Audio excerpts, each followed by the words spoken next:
இமாச்சல பிரதேசம் மண்டி மாவட்டத்தில் பிறந்த குழந்தைக்கு தடுப்பூசி போடுவதற்காக தனது உயிரையும் பணயம் வைத்து வெள்ளத்தில் ஆற்றை கடந்து செல்லும் தாதியரின் காணொளி சமூக ஊடகங்களில் வைரலானது. இமாச்சல பிரதேசத்தில் கனமழையால் பல மாவட்டங்களில் உள்ள ஏராளமான ஆறுகளில் நீர்மட்டம் அதிகரித்து வெள்ளம் ஏற்பட்டுள்ளது. இதனால் பச்சிளம் குழந்தையை தூக்கிக் கொண்டு மாவட்ட சுகாதார மையத்திற்கு செல்ல முடியாத நிலை அக்குழந்தையின் பெற்றோருக்கு ஏற்பட்டுள்ளது. இதனை அறிந்த மண்டி மாவட்டத்தை சேர்ந்த 40 வயதான தாதியர் கமலா அங்கு செல்ல முடிவெடுத்தார். அவர் குழந்தைக்கு தேவையான தடுப்பூசியை ஒரு பதப்படுத்தும் பெட்டியில் வைத்துக் கொண்டு அதனை தோளில் மாட்டிக்கொண்டு ஒரு பாறையில் நின்று அங்கிருந்து அருகில் இருக்கும் பாறைக்கு குதித்து அங்கிருந்து இன்னொரு பாறை என ஆபத்தான முறையில் அந்த ஆற்றை கடக்கும் காணொளி சமூக ஊடகங்களில் வைரலாகி வருகிறது. குறித்த நேரத்தில் தடுப்பூசி போடாவிட்டால் தொற்று பாதிப்பு ஏற்படும். குழந்தையின் தாயால்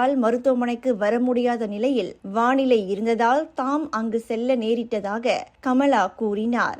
எந்த பணியாக இருந்தாலும் அலட்சியத்துடன் இருக்கும் அதிகாரிகள், அலுவலர்கள் மத்தியில் ஆபத்தான முறையில் ஆற்றை கடந்து சென்று தனது கடமையை நிறைவேற்றிய தாதியர் கமலாவை பொதுமக்கள் பாராட்டி வருகின்றனர்.